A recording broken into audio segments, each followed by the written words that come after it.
Hello everyone, welcome back to my another mini blog. আশা করছি সবাই খুব ভালো রয়েছে, সুস্থ রয়েছে, আমিও ভালো রয়েছি। তো তোমাদের সাথে আজকে চলে এলাম শেয়ার করতে ভাইফোঁটার ব্লগ। তো সকালবেলা আমরা পিসির বাড়িতেই ছিলাম, যদি আগের ব্লগটা দেখে থাকো তাহলে বুঝতে পারবে।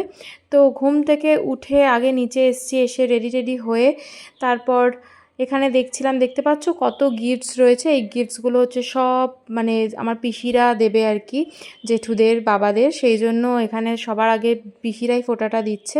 এ দেখো, সবাইকে ফোঁটাটা দেওয়া কমপ্লিট করলে তারপর হচ্ছে আমরা ফোঁটা দেব।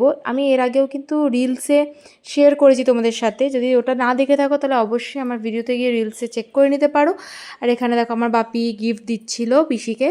তারপর এই যে বাচ্চাদের যে মানে দিদারা যে ফোঁটা দেয় আর কি, ঠাকুমারা, তো সেটাই করে নিচ্ছিল। আর তোমাদের কি এই রিচুয়ালসটা রয়েছে, এই যে শিলনোড়া আর সাঁড়াশি দিয়ে যে এই রিচুয়ালটা হয়, এটা কি তোমাদের হয়? যদি হয়ে থাকে তাহলে অবশ্যই নিচে কমেন্ট করো।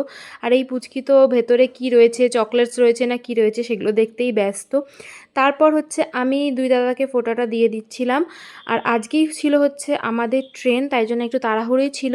ফোঁটা দিয়ে আমি আবার মামাবাড়ি যাব, কারণ আমার ট্রলিটা গোছাতে হবে। কারণ আমি একবারে মামাবাড়ির থেকেই বেরোবো, এখান থেকে ডাইরেক্ট বেরোচ্ছি না। তো এখানে দাদাকে মানে মাপা দাদাকে ফার্স্টে দিয়ে দিলাম ফোঁটা। তারপর এখানে গিফটস আদান প্রদান হয়ে গেল। আর কোনো এক ব্লগে বা কোনো কিছুতে তোমাদের শেয়ার করব যে আমি কি গিফটস পেয়েছিলাম। চলো বলেই দিচ্ছি। আমি ফার্স্টে পেয়েছিলাম হচ্ছে একটা কফি মাগ, তারপর হচ্ছে চকলেটস, ব্যাগ, সোয়েটার, এগুলো পেয়েছিলাম। সুরজিতও একটা সোয়েটার পেয়েছিল। আর এখানে দাদা মন ভরে আশীর্বাদ করে নিচ্ছে। আর আমি দাদাদের একটা সোয়েট শার্ট দিয়েছিলাম দুজনকেই, শুধু কালারটা আলাদা। তোমরা বালুরঘাটের এটা লাস্ট ব্লগই দেখছো। এরপর নিয়মিত যেটা আমি ডেলি ব্লগ দিই সেটাই তোমাদের সাথে শেয়ার করব। প্রচুর ভিডিওস ক্লিপস আমার কাছে রয়ে গেছে, তো সেগুলো আমি শেয়ার করব। তোমাদের সাথে একটা কথা আমি শেয়ার করি। আগের দিন আমি একটা রিলস পোস্ট করেছিলাম, তাতে মোস্টলি আমি বেশিরভাগ কমেন্ট পেয়েছিলাম একটাই, যে ব্যাগগুলোতে ধুলোবালি হবে। যারা এখনও পর্যন্ত রিলসটা দেখোনি আগে দেখে নাও, তাহলে বুঝতে পারবে। তো আমি একটা ব্যাগের কর্নার করেছিলাম, আর ওখানে সবাই মিলে কমেন্ট করেছিল যে ব্যাগটা খুব নোংরা হবে, ব্যাগগুলো নোংরা হবে। অনেকেরই সেম কোয়েশ্চেনই ছিল। তো আমি বলে দিচ্ছি, আমি কিন্তু ধুলোবালি একদমই পছন্দ করি না। ডেইলি কিন্তু আমি ধুলোবালি ক্লিন করি, বলতে পারো ডেইলি আমি মিরারও কিন্তু কলিং দিয়ে ক্লিন করি। সুতরাং আমার খুব একটা প্রবলেম হবে না, আমি ক্লিন করতে ভালোই বাসি। তো তারপর আমি ওখান থেকে ব্রেকফাস্ট করে বেরিয়ে গেছিলাম হচ্ছে মামাবাড়ি, কারণ ট্রলিটা একটুখানি অর্গানাইজ করতে হবে সেই কারণে। তো এসে দেখি মায়েদেরও ফোঁটা চলছে, মাও মামাদের, তারপরে মায়ের পাশের বাড়িতে একজন রয়েছে আর কি, মামাবাড়ির পাশের বাড়িতে, সেও আসে, তাদেরকে ফোঁটা টোটা দিচ্ছিল। আর সেখানে গিয়ে সুরজিৎ এক প্লেট খাসির মাংস খেয়ে এসছে, তারপর এত কিছু খাচ্ছে। তো সেখানেও বাড়িতেও আর কি প্রচুর মেনু হয়েছিল, মাছ মাংস অনেক কিছু হয়েছিল। তো সেখানে আমি যদি বা খাইনি, আমি এসে এখানেই খেয়েছিলাম। এখানের মেনু ছিল হচ্ছে ফ্রাইড রাইস, চিকেন, চিংড়ি মাছ, কাতলা মাছের কালিয়া, অনেক কিছু ছিল। তারপরে কুলফি খেয়ে একটুখানি রেস্ট নিয়ে রেডি হয়ে, মানে ওখান থেকে রেডি হইনি, মামাবাড়ি গেছিলাম, মামাবাড়ির থেকে রেডি হয়ে বেরিয়ে এসেছি।